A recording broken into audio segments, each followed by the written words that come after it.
कहे कि दतवनिया मोई नहीं है। अरे कौन ये चाची के लेगा के ना के जो न ले लिया तो कहता के जाता नहीं लेके आता नहीं तो लिए इते रह गल आवते नहीं से नहीं अपन देना चले तो छोटी-छोटी लइकन के कहता नहीं यही से रउ ससुरा में बुझला के थु ना रहे तो हम छरवा महान दे लिया खदिन दतवन तोड़े ए शहर पर अब ये जुतिया में रउ आज ही नहीं जो ठीक है करने के लाला रउ भैया दिन जा छोटकी कहां बिया तू बजे तो ने मारता का हमरा ना ना ताना काहे के मार घर में है भौजी अरे छक्की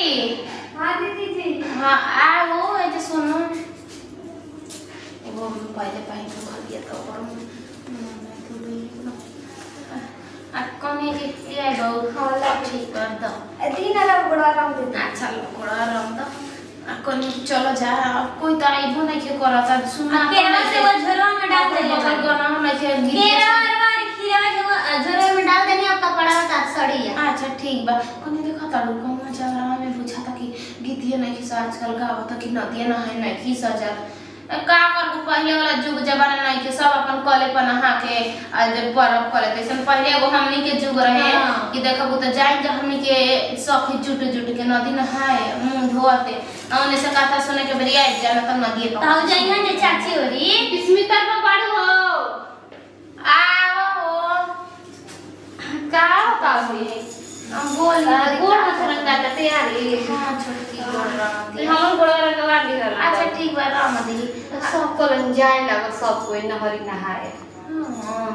अब नदिए में जे बुझता हो के तना अपन हइला कर सब कलो पे नहा लेता लेकिन हमन के नाम मन चले कोई जे पूजा पाठ कर जाई या नहरी में नहा ले दूर के माने में क्या जाता हो हां जी हां विकास सुने में पाए घर के भूखल गए आजी ऊ का के पर पाक भूखतिया ओकर त बालो बचा तक लेगो जुतिया माइना देली अरे ई पर भ काहे खातिर जीतिया बेटे खातिर न कइल जाला उनको तो कोई बात कौन बेटा बेटी बे बताई देखली हम दीदी कह देतानी हमारा घर कथा होई न सुनाई हन माना कर दिए भौजी हमार अब छोट गोतनी बियाई जाइल बियाह नया नया कोइले बियाह हमर के परछाई पर जी का बोले बाप बच्चा के कुछ हो जाई त हमनी के मारा क्या जाई कहले तो हमारे न कहती नहीं हई तू माना कर हमार पटीदार के न हरी के हमरा घर के गोते नहीं हरी के हम का कहे जाए ना तब एगो होला न आओ ई आओ तै क्या कसरिया तो होता के ए दीदी ए आवे हां हां आओ त नाम लेते आदमी लगल में जो तू रह का बोल ना बहुत कुछ बोले भाई का हो सब आओ त नदी में जाए के बाकी हमार घर नदी हजे आ गइलु है सब कोई जाता रहे यहाँ के यहाँ तो हम सोचनी कि आप तू के करा खातिर भूखल बना तार बाल बच्चा बना एगो लइका लइकी भगवान आज तक ले तार के देलन बांझ बना देलन त काहे खातिर तू भूखल बो कुछ का बुरा मत मानी हा देखा दिल पे मत लिखा सच्चाई बात कहला के कोई के खिंचाई लगे का दिल पर लेने के बाद सच्चाई लग जाला तो कह हानि कि बाल बच्चा ई पर बाल बच्चा होला बाल बच्चा है भूखा तो बाल बच्चा हमार बच्चा में का होता बा ई पैसा कह दे तो हमार बाल बच्चा तहार बाल बच्चा कैसे हो जाई हां दूसरे के बाल बच्चे के भूखा जाला जब अपने नहीं खाता अब देखा कह त देलु तू जान लो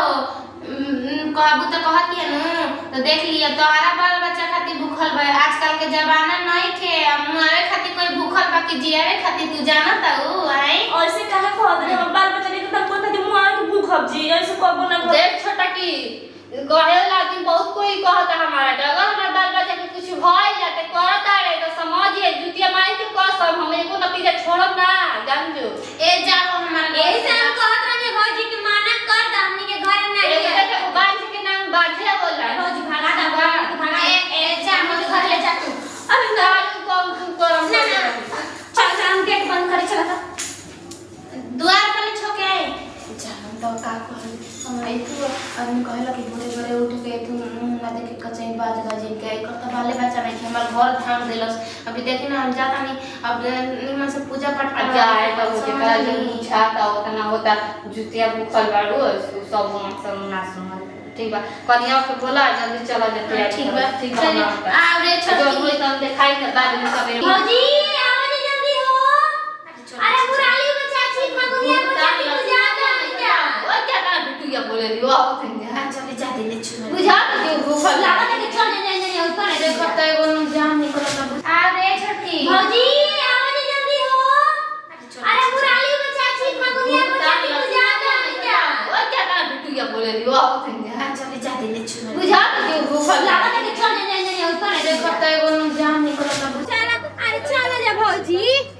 बाक बिचुआ का आगे आगे चलत रहलू बुझिया अरे राम उतार में चाची कबे कतने ए छोटी पूछी भेज दा अपने भौजी के गंगा माई के ऊंची आररिया दीवैया ए करली हो ए गंगा मैया अपन भैया आगे चलो एक में समझ में नहीं आता है और हमरो को ले जा डूबिया हे भगवान कौन पागल थी कि हमरे के सजा देले बाबू कौन ना जनम पाप कोइले रानी के जरा हमरे के भोगे के मिलन ए भगवान हमरे कोई लइका फइका काहे ना दिहलो आज दिन रात तो हमारे कोई ना बोली तो कोई सब कोई हमरा से हंसी तो बोली तो आज हम जीतिया के परम करती जीतिया के भूखतिया बोल लोग लेकर गए काय वैसा बस अन्याय करो तो हे भगवान